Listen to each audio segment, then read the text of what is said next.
staff that they're required in here and they're waiting outside. Oh, good. Show them in. Yeah, right. Oh, by the way, I haven't told them anything about what you're going to tell her about. How do you know what I'm going to tell them? Well, I do empty the waste paper basket for Mr. Grace. It came as a bit of a nasty shock to me. That is absolutely top secret. We don't want this to leak to the outside world. Mum's the word. All right, you lot. Come in now, you'll see you. Good morning, everybody. Morning, sir. Morning, Mr. Shut the door, Peacock. Yes, sir. Now, what I have to say is of the utmost importance. So gather close, because I don't want to have to raise my voice. This is absolutely top secret. Last night, I was summoned to a meeting at boardroom level, and we discussed matters that will have a far-reaching effect on us all. I know what it is. We're going to declare war on Marshall and Snowgrass. If you are facetious, Mr. Lucas, you can leave the room. Now, I cannot emphasize too strongly the need for complete security. And I cannot emphasize too strongly that if we hold this position much longer, I'll need an osteopath to put me back. You get used to it with practice. I must find out that we are on the 3rd floor, so who from the outside could possibly hear us? Someone very tall from Lillywhite. When I tell you what I'm going to tell you, you will all realize the reason for my concern. Well, get on with it then. Right. This may come as a great shock to you all. Oh, blimey. Perhaps you'd rather not tell us, sir. I wish I didn't have to. All right, then, I'll tell them. There's been a takeover bid for Grace Brothers from Lally's and Willits. How dare you? That information was absolutely confidential. Well, you said you didn't want to tell them. I didn't want to, but I was going to. Lally and Willits, that's a Bristol firm, isn't it? Never mind where they hang out. What's in it? It's no secret that their pay structure is the worst in the trade. When they took over Cranbourne's, the whole sales staff left within a month. But even those who had been there 30 years... They were the first to go. When is all this happening? I don't know, but there's to be a shareholders' meeting in a day or two. Meanwhile, mum's the word. Well, that's all. Carry on, everybody. Keep smiling, Peacock. It'll tear my heart out to see them go. What makes you think that you'll be staying? You heard something, Harmon? Well, no, just little bits that I pick up in the waste paper basket. Have you seen a list? Well, no, not exactly, but you know how Mr. Grace likes to doodle on the blotter? Well, the day before yesterday, he drawed the man before the firing squad. Could you see who it was? No, he was blindfolded. What makes you think it was me? The blindfold sort of stuck out. Oh, here's a job for you, Shirley. Adaptable girl wanted to assist jet-setting director of cosmetics firm. Must have a little German. I don't think I'm that adaptable. I think people are too fussy. Oh, it's one here for me. Glamorous personal assistant required by director of film company. Much travel, 5,000 a year. Oh, I say, 5,000 a year. No typing or shorthand necessary. Must be under 30. Oh, dear, just too late.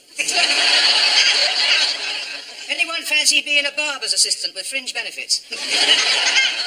Listen to this. Organ demonstrator, won't it? The only job for which I seem to be qualified is that of a chairman. Company chairman? No, deck chairman. Oh, here's a job. Here's one for you, Captain Peacock. Wanted, ex-army officer of imposing appearance, used to rugged outdoor life, must be able to get on well with Arab royalty. Oh, a diplomatic post. Well, in a way. Doorman at the Dorchester. Yeah, what we really want is one of them millionaires who's looking for a young girl Friday. Yeah. Or in Mrs. Slocum's case, an old girl Saturday. Of course, there is one vacancy that requires to be filled between Mr. Lucas's ears. Never mind, Mrs. Slocum, you can always fall back on your hobby. Mr. Humphreys, to what are you inferring? You could open a pet shop. Yeah, you could have a flashing light outside saying, if your pussy's in the mood, have it clipped and then shampoo.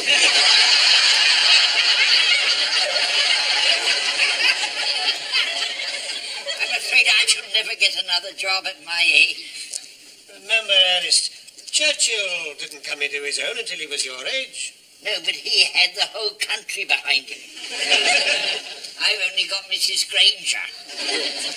And she hates having me in the kitchen all day. She says that I make the milk go sour. I'm sure we're all being too pessimistic. And apparently they have to put the bid to the shareholders, and they might not agree. Sorry to interrupt this jolly little gathering, but Mr. Rambo wants to see you all in the boardroom. Well, he can wait till we finish our coffee. Yeah, I mean, what does he want anyway? Some scheme he's got to save your jobs.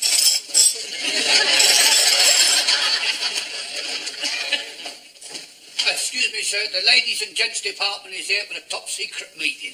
Good. Show them in. Yeah. This way for the top secret meeting. Good morning, everybody. Good morning. Do sit down, everybody. Have you got your pencil and notebook ready? Yes, Mr. Grace. Well, throw them away. This is top secret. Now, that does bring me to my first point. Now, I want you all to listen very carefully. What I'm about to tell you is absolutely confidential. What was that? I was just telling them that what I'm about to say is absolutely confidential. Oh, well, you want me to leave the room? No, sir. You told me. You could have some tea while we're waiting. You will all be pleased to hear that young Mr. Grace is in a position to defeat the takeover bid by Lally and Willits. Thank you very much. And I haven't finished. Enough votes have been sent in to defeat the motion by post. I must say that comes as a great relief to us all. Unfortunately, postal votes do not count. The actual shareholders have to be present in person. That is a pity. It is indeed a pity, because those that can attend are in favour of the takeover, and they will outvote Mr. Grace, who will, as a result, lose his shares in Grace Brothers. What was that? You will lose your share. I haven't been getting it for years.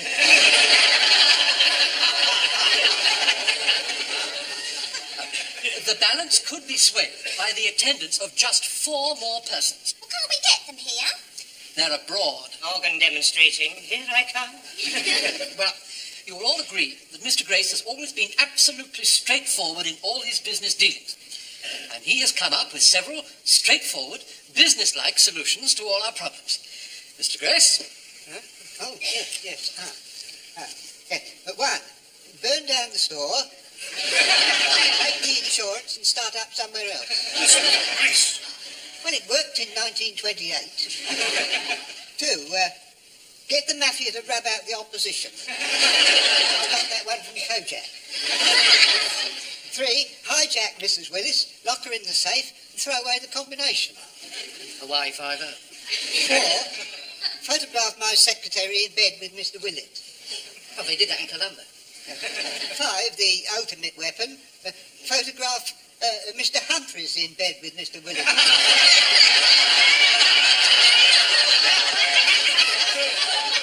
It's a program I've missed. Now, I have advised Mr. Grace that these are rather extreme measures, but he got carried away by reading Howard Hughes' life story. I've never heard anything so outrageous in my life. Why don't you do something simple like put a ringer in? How do you mean, Mr. Harmon? Well, you know, like with the horses. I mean, if one ain't going to run, they substitute it with another. See, you got 4 shareholders missing, so impersonate them. You've got a criminal mind, you have. I ain't got a criminal mind. I mean, they've already voted that they just can't get here. It does sound more feasible than the other plan, sir. I see. Well, get on doing nothing about it. Well, hands up all those who are willing to have a go. I think I speak for everybody present when I say that we want nothing to do with it. And I am unanimous in that as well. There's £100 in it for anybody who takes part.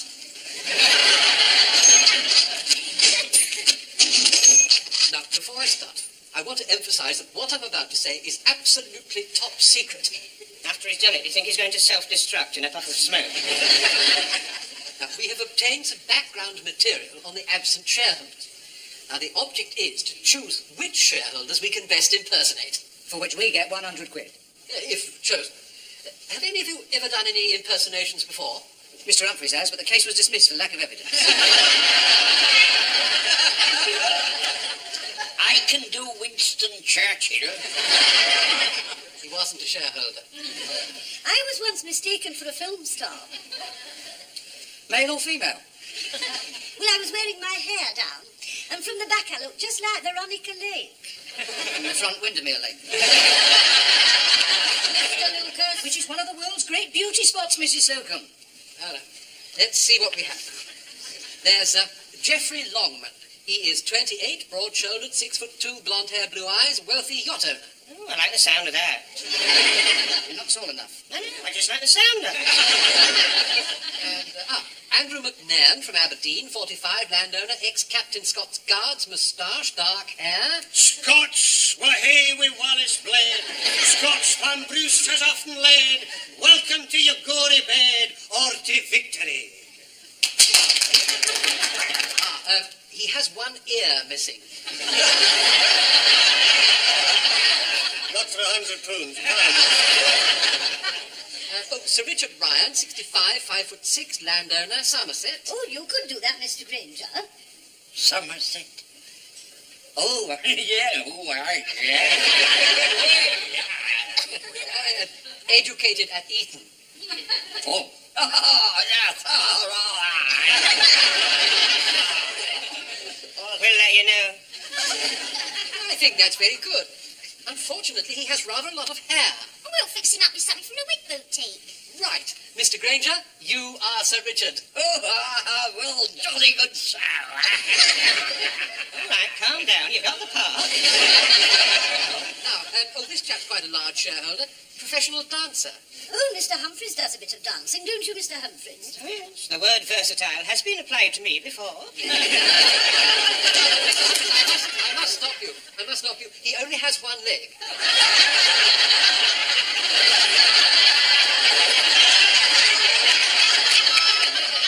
And he is from Nigeria. Would you play a one-legged Nigerian tap dancer? Not with any degree of sincerity. What about us women? Don't we have any shares? Well, there is the Stapleforth family.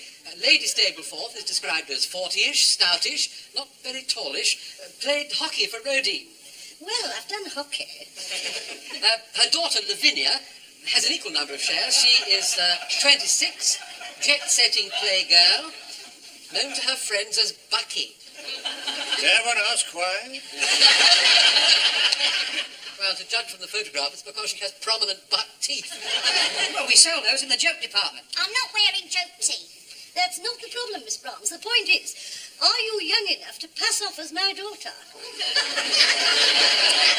One doesn't wish to bring class into this, but Miss Brahms has got a very definite Cockney accent, which in itself is most charming, but could she pass herself off as a lady of quality? My background might be ever so humble, but A can talk just as hoity-toity as what you can, when required so to do, especially for 100 knicker. And whom is going to simulate my husband?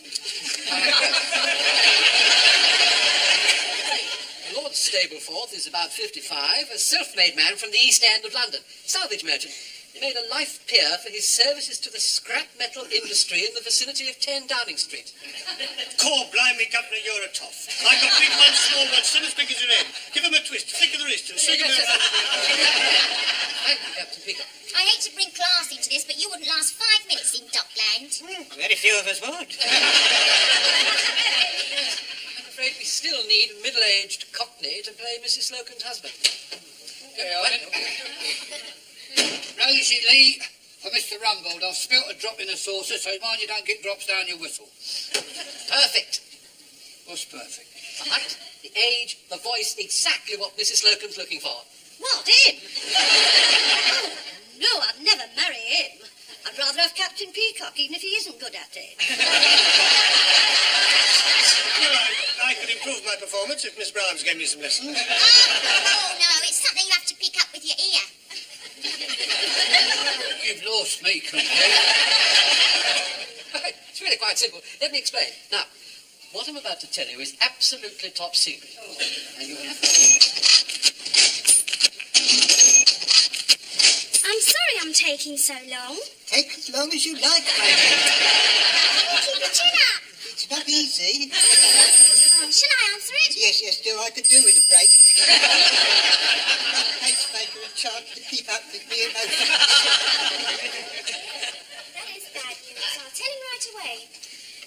chef and the waiter, sir. They were doing the lunch at the Brighton branch and their van's broken down. Oh, dear. Well, you'd better get me Mr. Rumbold. Yes.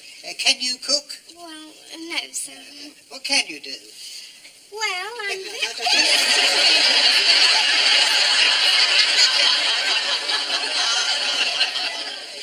Yes, Mr. Grace, I'll get on to it right away. Yes, sir. That's 1 chef and 2 waiters. Well, sir, the store's just closing. I don't know who I'm going to find at this time of night, but you can rely on me, sir. Somebody will be there. Well, it's no good arguing with me, is it? Don't blame me, Captain Peacock.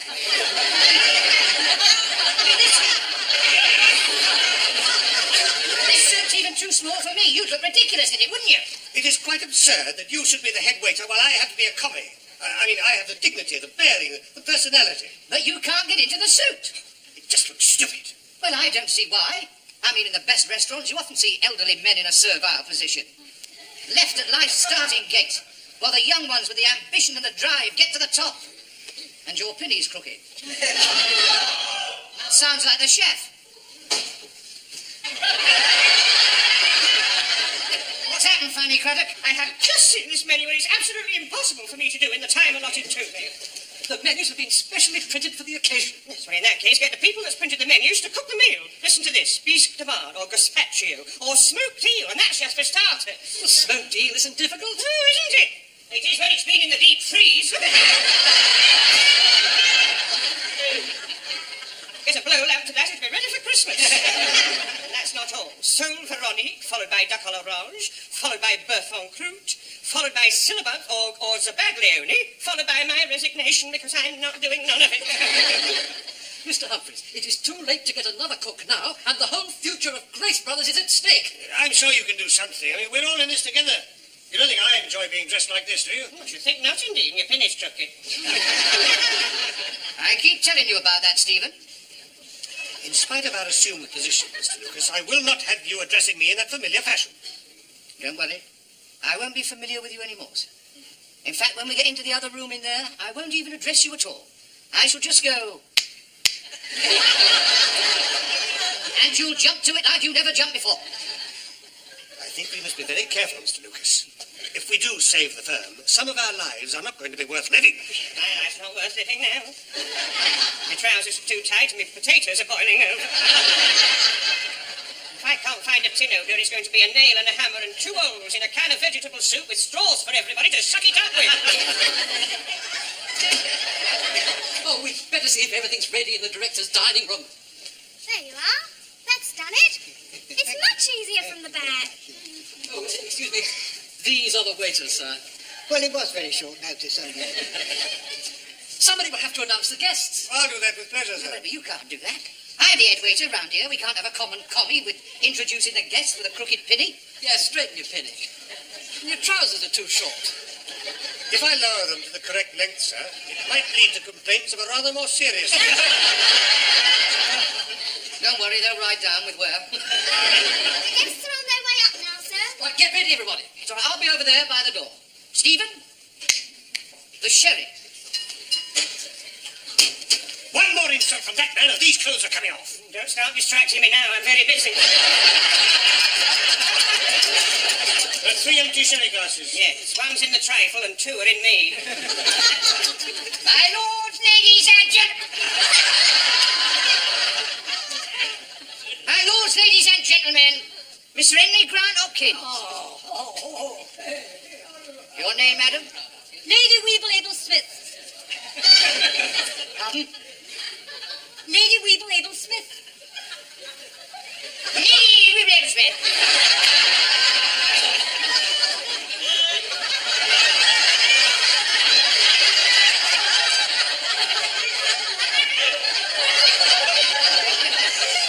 Your name, sir? I beg your pardon? The name, so I can introduce you. Ernest Granger. The name of the Burke you're supposed to be impersonating your Burke.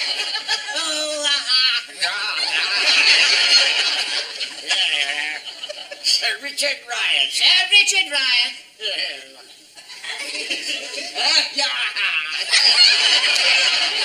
Good evening, Sir Richard.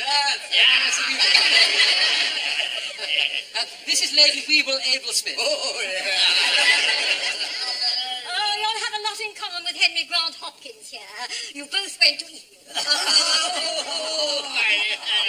Sir Richard, you don't have a glass. Stephen. Lord and Lady Stableford.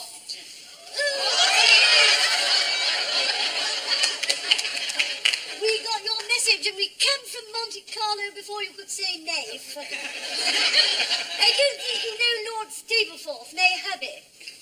I can't on in. Is your daughter not with you? Oh, you mean our Lavinia? Yeah, she's just tarting herself up in a powder room. The Honourable Lavinia Stableford. Well, hello.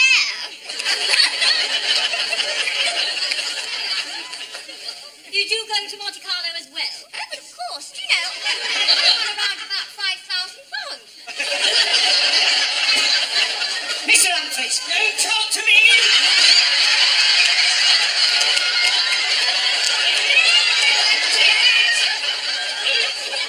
I put the regular on number 9. I bent down to light the pilot light and poof! I was lucky to get away with my life. They're not ready for the soup. They've only just started the sherry. Go and tell them the dinner's ready. They've just started the sherry. I have been slaving over that hearth stove for an hour now. I am not having my dinner ruined by a lot of drunken men. Now you finish off this soup.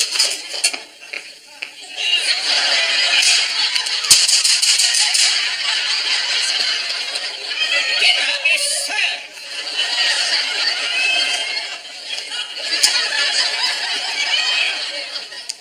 Boy, jump to it.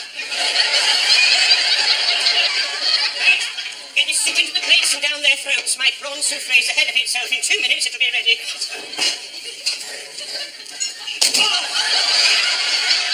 She said Greenie is our Laffy. She burst out with Rudine with flying colours, I can tell you. Oh, yeah, me and the old Dutch was dead proud of her, weren't we, darling, eh? Coffee nose now, but she's like a wild animal when she's round. If your daddy does that again, I shall have to give him a belt round the mush. Oh, do be careful, waiter. You've spilt some. Oh, I'm terribly sorry. I'm terribly sorry.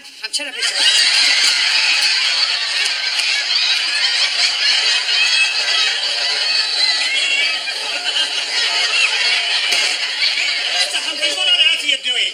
My souffle's got out of control.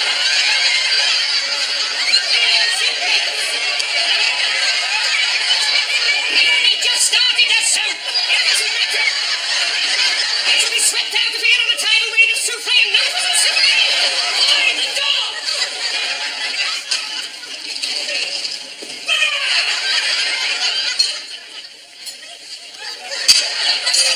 Right, Joe, them from below stairs is jolly nifty. I haven't even finished my brine Windsor.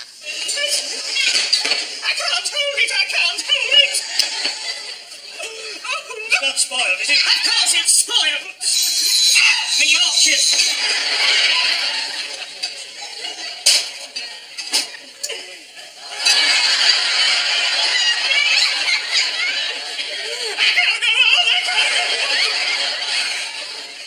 What do we do now? Give her the soup back. I think we better tell them that dinner is late and they should start the speeches. Right, you go and tell them. You're the head waiter.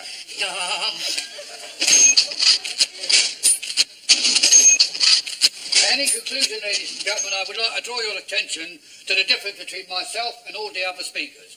I am a self-made man, and I got where I got through hard craft, as like did Mr. Grace here. He's been on for 10 minutes. If he doesn't hurry up, my bon surprise is doomed. Go with his spirit, I say. Stay with age and experience, and keep Mr. Grace here head of this great company and tell Lally and Willits to go and take a running jump at themselves. Let us keep this spirit. This spirit, what he has got here, what was the spirit of Drake and Raleigh, and it made England the great place it was, as it will be again. Are you with me, brothers? Right. And we will not be taken over, will we? Right. Well, there you are then. That's it. Well done, Mr. What's his name? Lord Stableford. Well done. Well done. Yeah, well, now, I would like to put one further thing to the vote, and that is I move that young Mr. Grace here takes us out for a decent nosh at the best restaurant in the town. Would you believe it? They're all going out to dinner. Oh, that's typical of men. The minute the dinner's ready, they want to go on somewhere else. Go and ask them if we're invited. You're the head waiter. You're the shop steward. So I said to Harold at number 10, I don't want the others to think that just because I've seen you right with the dustbins that I'm going to get a peerage. Excuse me, sir. I hope that your invitation extends to those who work so hard for you behind the scenes. Yes, of course, Stephen. Thank you. You're very kind, Your Lordship. Yes, well, all I've got to do is to put a phone call in and they'll let you eat with the staff in the kitchen. I'm not eating in the kitchen. They won't even let you in unless you straighten your pinny.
I've told the staff that they're required in here and they're waiting outside. Oh, good. Show them in. Yeah, right. Oh, by the way, I haven't told them anything about what you're going to tell about.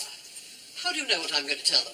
Well, I do empty the waste paper basket for Mr. Grace. It came as a bit of a nasty shock to me. That is absolutely top secret. We don't want this to leak to the outside world. Mum's the word. All right, you lot. Come in now, you'll see you. Good morning, everybody. Morning, sir. Morning, sir. Shut the door, Peacock. Yes, sir. Now, what I have to say is of the utmost importance. So gather close because I don't want to have to raise my voice. This is absolutely top secret. Last night, I was summoned to a meeting at boardroom level, and we discussed matters that will have a far-reaching effect on us all. I know what it is. We're going to declare war on Marshall and Snowgrove. If you are facetious, Mr. Lucas, you can leave the room. Now, I cannot emphasize too strongly the need for complete security. And I cannot emphasise too strongly that if we hold this position much longer, I'll need an osteopath to put me back. You get used to it with practice. I must find out we are on the 3rd floor, so who from the outside could possibly hear us? Someone very tall from Lillywhite. When I tell you what I'm going to tell you, you will all realise the reason for my concern. Well, get on with it then. Right. This may come as a great shock to you all. Oh, blimey. Perhaps you'd rather not tell us, sir. I wish I didn't have to. All right, then, I'll tell them. There's been a takeover bid for Grace Brothers from Lally's and Willits. How dare you? That information was absolutely confidential. Well, you said you didn't want to tell them. I didn't want to, but I was going to. Lally and Willits, that's a Bristol firm, isn't it? Never mind where they hang out. What's in it? It's no secret that their pay structure is the worst in the trade. When they took over Cranbourne's, the whole sales staff left within a month. But even those who had been there 30 years... They were the first to go. When is all this happening? I don't know, but there's to be a shareholders' meeting in a day or two. Meanwhile, mum's the word. Well, that's all. Carry on, everybody. Keep smiling, Peacock. It'll tear my heart out to see them go. What makes you think that you'll be staying? You heard something, Harmon? Well, no, just little bits that I pick up in the waste paper basket. Have you seen a list? Well, no, not exactly, but you know how Mr. Grace likes to doodle on the blotter? Well, the day before yesterday, he drawed the man before the firing squad. Could you see who it was? No, he was blindfolded. What makes you think it was me? The blindfold sort of stuck out. Oh, here's a job for you, Shirley. Adaptable girl wanted to assist jet-setting director of cosmetics firm. Must have a little German. I don't think I'm that adaptable. I think people are too fussy. Oh, there's one here for me.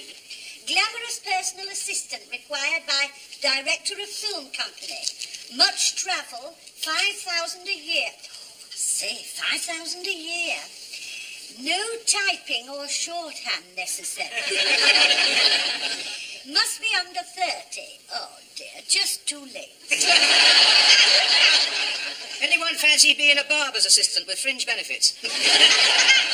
Listen to this. Organ demonstrator wanted. The only job for which I seem to be qualified is that of a chairman. Company chairman? No, deck chairman. Oh, here's a job. Here's one for you, Captain Peacock. Wanted, ex-army officer of imposing appearance. Used to rugged outdoor life. Must be able to get on well with Arab royalty. Oh, a diplomatic post. Well, in a way. Doorman at the Dorchester. Yeah, what we really want is one of them millionaires who's looking for a young girl Friday. Yeah. Or in Mrs. Slocum's case, an old girl Saturday. Of course, there is one vacancy that requires to be filled between Mr. Lucas's ears. Never mind, Mrs. Slocum, you can always fall back on your hobby. Mr. Humphreys, to what are you inferring? You could open a pet shop. Yeah, you can have a flashing light outside saying, if your pussy's in the mood, have it clipped and then shampoo.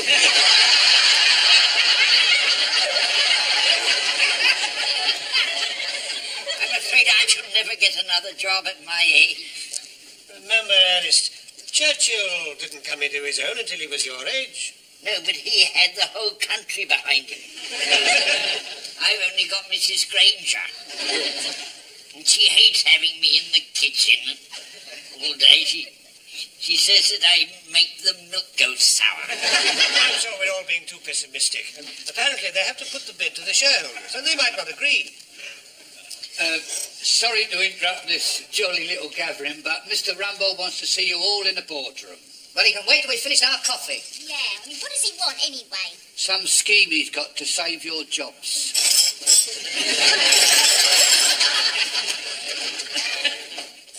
Excuse me, sir. The ladies and gents department is here for the top secret meeting. Good. Show them in. Yeah. This way for the top secret meeting. Good morning, everybody. Good morning. Now, do sit down, everybody. Have you got your pencil and notebook ready? Yes, Mr. Grace. Well, throw them away. This is top secret.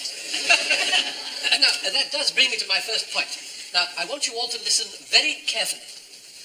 What I'm about to tell you is absolutely confidential. What was that?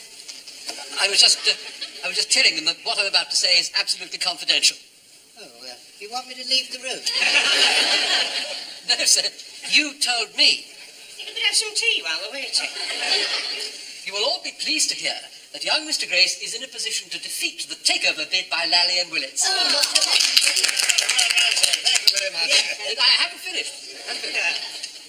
Enough votes have been sent in to defeat the motion by post. I must say that comes as a great relief to us all. Unfortunately, postal votes do not count. The actual shareholders have to be present in person. That is a pity. It is indeed a pity.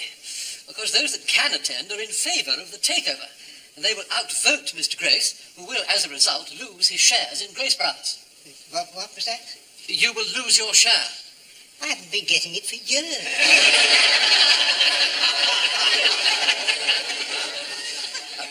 The balance could be swayed by the attendance of just 4 more persons. Well, can't we get them here? They're abroad. Organ demonstrating. Here I come. Well, you will all agree that Mr. Grace has always been absolutely straightforward in all his business dealings. And he has come up with several straightforward, business-like solutions to all our problems. Mr. Grace? Huh? Oh, yes.